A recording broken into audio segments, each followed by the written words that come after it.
안녕하세요. 반갑습니다. 예, 벌써 11월이 되었습니다. 오늘 날짜가 11월 2일인데요. 우리 11월에도 변함없이 우리 시편과 함께 기도하고 또 우리 사랑하는 우리 성도들과 함께 우리 하나님 앞에 기도를 훈련하는 시간, 기도를 배우는 시간 되기를 소망합니다. 먼저 지난 주중에 우리가 읽었던 일상기도의 내용, 유익했던 내용 잠깐 나누고 오늘 본문 시편 34편 내용으로 들어가면 좋겠는데요. 어, 일상기도 23장의 내용 또 24장의 내용을 저희가 읽었습니다. 23장의 제목이 이야기가 빠진 기도라는 제목이고요. 이 장의 핵심은 우리가 하나님 앞에 기도하는 내용들이 많이 있지만 사실 그 기도의 응답은 하나님께서 우리의 삶에서 이루어 가시는 엮어 가시는 그 이야기 속에서 응답된다, 이루어진다 하는 것이 핵심적인 내용이었죠. 폴 밀러 목사님께서 본인의 그 에피소드를 하나 나눠주시는데 본인이 예수님에 대한 책을 쓰고 싶은 그런 그 소망이 생겼다는 말씀을 하십니다. 그래서 그 책에 대한 아이디어도 있고 또 쓰고 싶은 그런 내용들도 있었는데 근데 하나님께서 그 마음속에 먼저 주셨던 부담은 그 장애를 가지고 있었던 딸 킴이 말하는 것을 도와주는 일, 그 일을 먼저 하라는 그런 부담을 주셨죠. 그래서 많은 사람들에게 책을 쓰고 또 자기가 알고 있는 것을 알려줌으로써 어떠한 공적인 사역을 하는 것보다 가정에 있는 연약한 딸을 돌보는 개인적인 사역, 사적인 사역을 먼저 하는 것을 하나님께서 원하셨고 그 일 가운데 하나님이 만들어 가시는 그런 이야기를 본인이 볼 수 있었다 하는 간증을 나눠주셨습니다. 그 과정을 경험하면서 깨달으신 내용을 261쪽에 이렇게 이야기하는데요. 하나님은 나의 숨은 가정생활과 겉으로 드러나는 사역을 일치시키실 작정이셨다. 하나님은 사랑에 중점을 둔 공적인 사역만 든든히 서고 책을 쓰는 것 말이죠. 반대로 사적인 사역, 딸을 위한 섬김의 사역은 흐지부지한 상태를 원하지 않으셨다. 외부 생활이 내면 생활보다 더 커 보이기를 원하지 않으셨던 것이다. 그분은 분열된 자아를 원하지 않으셨다. 책을 쓰고 사람들에게 많이 알려지는 그 일보다도 가정에서 자신의 연약한 딸과 가족들을 섬기는 보이지 않는 곳에서 하나님 사랑하는 마음으로 연약한 자를 섬기는 그 사적인 사역이 먼저 이루어지기를 원하셨다라는 것이죠. 속은 비어있고 겉만 요란한, 겉만 화려한 모습이 아니라 겉과 속이 일치하는 분열되지 않는 사람으로 만들어 가시는 것이 하나님의 뜻이셨다라는 것을 깨달아 가셨습니다. 그래서 먼저 그 딸을 돕고 그래서 그 딸이 말을 할 수 있는 그러한 단계가 되도록 섬긴 다음에 비로소 우리 폴 목사님께서 예수님에 대한 책을 쓰시게 되었다는 이야기를 들려주시는데요. 그 과정을 겪으면서 263쪽에 이렇게 생각을 나누십니다. 하나님은 힘이 말을 하게 해달라는 우리의 기도에 응답하셨지만 그 응답은 회개하고 섬기고 애쓰고 기다리는 것과 분리될 수 없었다. 대부분의 기도는 하나님이 짜고 계신 전체 이야기의 정황 속에서 응답된다. 참 중요한 부분인 것 같아요. 딸이 말을 할 수 있게 해달라고 열심히 오랜 시간 동안 기도했는데 정말 그 일이 이루어질 수 있도록 돕는 도구로 통로로 사용하신 것은 부모의 섬김과 헌신과 기다림이었다는 것이죠. 그냥 기도만 하고 본인은 뒷전으로 물러나 있고 하나님이 다 알아서 해주시도록 하는 것이 아니라 하나님께서 이 기도를 응답해 가시는 과정 속에 본인의 삶을 사용하시고 또 본인을 인내하게 하시고 본인의 계획을 먼저 낮추게 하시고 하는 과정을 통해서 더 큰 아름다운 역사를 이루어 가셨다 하는 부분입니다.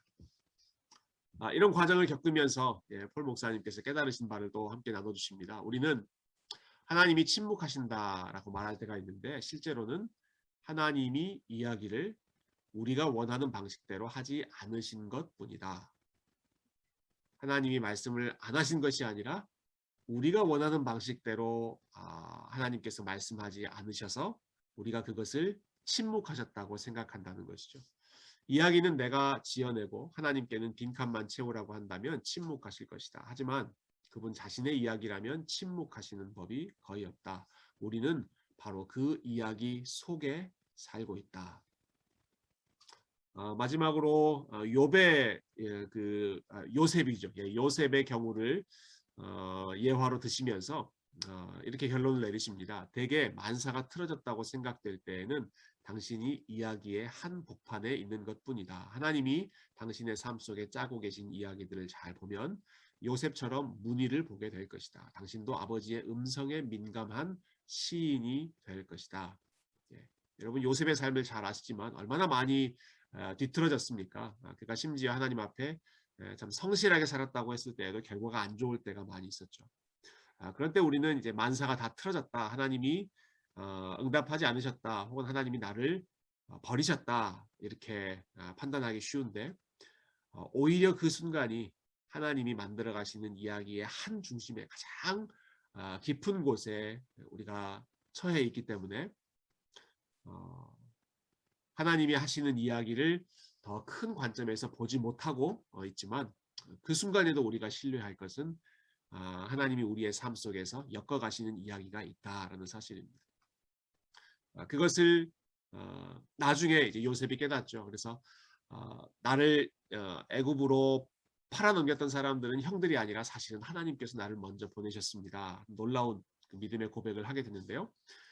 그러한 과정을 속에서 하나님을 더 깊이 알게 되고 하나님의 음성을 또 하나님의 섭리를 이해하는 가운데 하나님을 찬양하는 시인이 되어가는 모습, 요셉의 삶에 나타났던 모습이고 그리고 오늘 함께 우리가 볼 시편 34편에 나오는 다윗의 삶에 역시 동일하게 나오는 모습입니다. 다윗도 이 34편을 쓸 때 그의 삶이 무척 뒤틀어졌다고 생각하는 참 어려운 그런 순간을 경험했습니다. 그 과정 속에서 이 시편 34편을 쓰는데요. 그 내용을 우리 잠깐 살펴보도록 하겠습니다.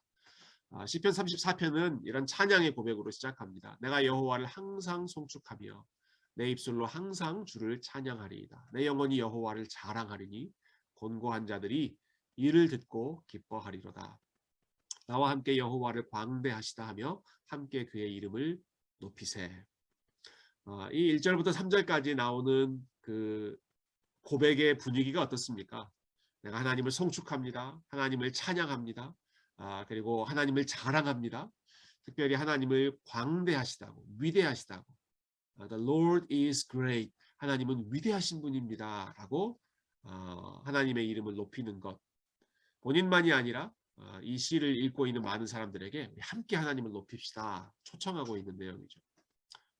무척 하나님에 대한 그 긍지, 하나님에 대한 자랑이 넘치는, 하나님에 대한 감사가 넘치는 분위기가 이 시편 34편의 앞부분에 나와 있습니다. 다윗이 어떤 상황에서 이 시를 썼는가? 4절부터 7절에 보면 내가 여호와께 간구하며 내게 응답하시고 내 모든 두려움에서 나를 건지셨도다. 그들이 주를 앙망하고 광채를 내었으니 그들의 얼굴은 부끄럽지 아니하리로다. 이 곤고한 자가 부르짖음에 여호와께서 들으시고 그의 모든 환난에서 구원하셨도다. 여호와의 천사가 주를 경외하는 자를 둘러 진치고 그들을 건지시는도다. 다윗이 무척 어려운 순간에서 하나님의 도움을 얻은 이후에 아마 이 찬양을 기록하고 또 고백했던 것으로 보입니다. 내가 하나님께 간구했더니 하나님께서 나를 건져주셨다. 곤고한 자가 부르짖었더니 환난에서 구원해 주셨다. 심지어는 천사들이 나를 둘러서 진을 치고 건져주셨다. 이러한 고백으로 하나님의 구원을 찬양하고 있습니다. 어떤 상황에서 다윗이 이 시를 썼는가? 이게 시편 34편 그 제목에 나와 있죠. 다윗이 아비멜렉 앞에서 미친 채 하다가 쫓겨나서 지은 시가 바로 시편 34편이었습니다. 사무엘상에 보면 21장에 이 상황이 잘 기록되어 있는데요. 다윗이 골리앗을 물리친 이후에 다윗의 인기가 점점 커졌죠. 그래서 사울 왕이 다윗을 질투하고 다윗을 제거하려고 했습니다. 처음에는 다윗이 견뎌냈지만 점점 다윗의 마음 가운데 두려움과 불안함이 커져서 다윗이 그 지역에 있지 않고 도망가야겠다 하는 결심을 합니다. 여러분 항상 다윗은 어려울 때마다 하나님께로 도망갔던 사람이잖아요. 그런데 다윗이 하나님만이 아니라 사실은 현실적인 도움을 찾아서 도망자의 삶을 선택했던 그러한 시간이 있었습니다. 바로 사무엘상 21장이었죠. 10절과 11절 제가 읽어볼게요. 그날에 다윗이 사울을 두려워하여 일어나 도망하여 가드 왕 아기스에게로 가니 참 아이러니한 부분입니다. 가드라고 하는 민족은 골리앗의 고향이거든요. 네, 골리앗을 죽였던 다윗이 골리앗의 고향, 골리앗의 나라인 가드라고 하는 곳으로 지금 도망가고 있는데 그곳의 왕이 아기스였습니다. 근데 이 아기스는 아마 퍼스널 네임이었던 것 같고요. 그 당시에 왕의 호칭, 공식적인 호칭으로 아비멜렉이라고 하는 호칭을 그 중동 지역에서 많이 사용했던 것 같아요. 근데 다윗이 이렇게 도망 오니까 그 신하들이 다윗의 정체를 이 왕에게 알려주죠. 아기스의 신하들이 아기스에게 말하되 이는 그 땅의 왕 다윗이 아니니까 무리가 춤추며 이 사람의 일을 노래하여 이르되 사울이 죽인 자는 천천히요 다윗은 만만이로다 하지 아니하였나이까 한지라. 이 사람이 바로 그 우리의 골리앗을 죽였던 다윗 아닙니까? 우리의 원수 아닙니까?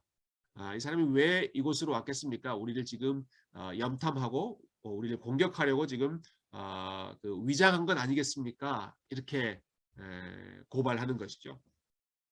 다윗이 분위기를 보니까 도저히 이곳이 숨어 있을 수 있는 그런 곳이 아니었습니다. 그래서 다윗이 선택한 행동이 12절과 13절이죠. 다윗이 이 말을 그의 마음에 두고 가드왕 아기스를 심히 두려워하여 그들 앞에서 그의 행동을 변하여 미친 채 하고 대문짝에 그적거리며 침을 수염에 흘림에 갑자기 행동을 180도로 돌변해서 다윗이 미친 사람처럼 행동을 했습니다. 침을 질질 흘리면서 그 이상한 행동을 막 하고 하는 것이죠. 사람들 앞에서 본인이 정상이 아닌 것처럼 행세를 하는 것입니다. 이 사무엘상 21장에 나오는 그 상황을 보면 여러분 다윗이 항상 하나님께만 도망갔던 사람이 아니라 하나님만을 피난처로 삼았던 사람이 아니라 사실은 현실적인 도움을 의지하기도 했던 굉장히 인간적인 방법도 사용했던 사람이 다윗의 모습이었습니다. 우리가 그토록 존경하는 다윗, 골리앗과 싸워서도 이기고 참 사울도 이렇게 용서할 줄 알았던 참 믿음의 대장부라고 생각했던 그 다윗도 두려움 가운데 사로잡혔을 때 참 어리석은 행동을 하면서 하나님이 아닌 다른 피난처를 향해 달려갔다라는 것이죠. 그 상황에서 본인의 살 길을 찾기 위해서 미친 척도 하고 침도 질질 흘리고 아마 이 상황에서 얼마나 본인의 그 선택과 결정을 많이 후회했을까요? 근데 그러한 일들을 겪으면서 생명을 보존한 이후에 다윗이 이렇게 미친 척하니까 사람들이 다윗을 쫓아버리죠. 그래서 쫓겨난 이후에 썼던 시편이 바로 34편이었습니다. 여러분 그 상황에서 지금 다윗이 찬양을 했던 것이죠.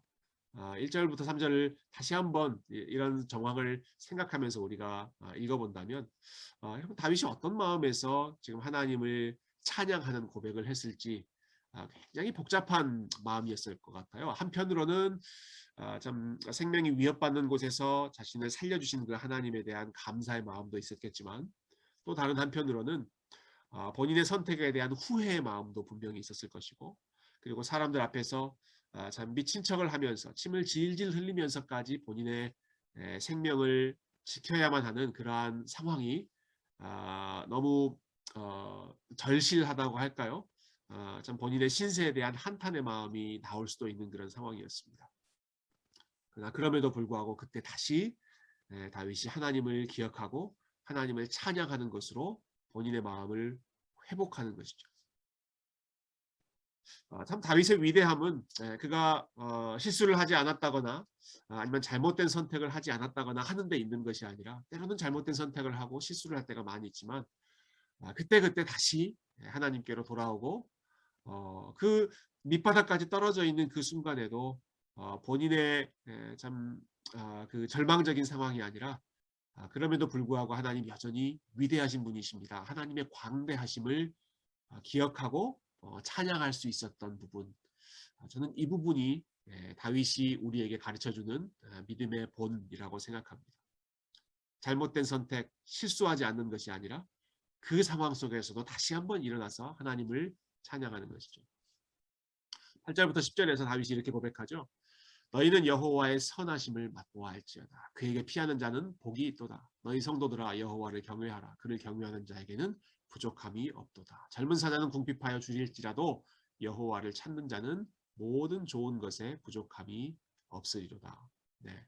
여러분 지금 이 상황은 다윗이 문제가 생겼을 때 하나님 앞에 곧바로 피하려고 찾아갔던 상황이 아니라 하나님이 아닌 다른 것을 찾고 다른 것을 피난처로 삼으려고 도망쳤다가 거기서 아주 된통 고생하고 다시 주님께로 돌아가면서 하는 고백입니다. 정말로 참되게 선하신 분은 하나님밖에 없고 정말로 나의 궁핍함, 나의 어려움을 채워주실 수 있는 분은 하나님 한 분밖에 없다는 것을 다윗이 좀 깊은 실패를 통해서 경험하고 다시 한번 주님께로 돌아가는 과정이죠. 여러분 우리의 삶에 이렇게 이 시편 34편의 상황처럼 넘어질 때 또 실수할 때 잘못된 길을 선택할 때가 있지만 여러분 그때마다 하나님께서 다시 한번 피할 길을 우리에게 내주십니다.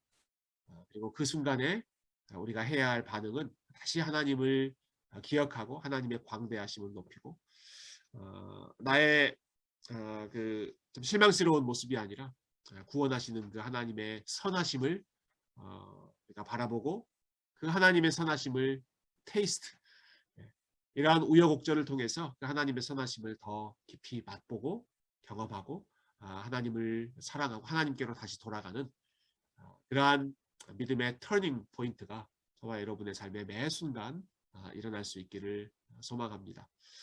어떤 상황이든지 하나님께서 저와 여러분의 삶에 그분의 이야기를 지금도 계속해서 써내려가고 계시다는 사실을 우리가 이 말씀을 통해서 다시 한번 기억하고 우리가 하나님의 이야기의 한 복판 속에 있음을 우리가 생각하고 하나님을 찬양하고 또 하나님께 기도하는 귀한 한 주간이 되시기를 소망합니다. 감사합니다.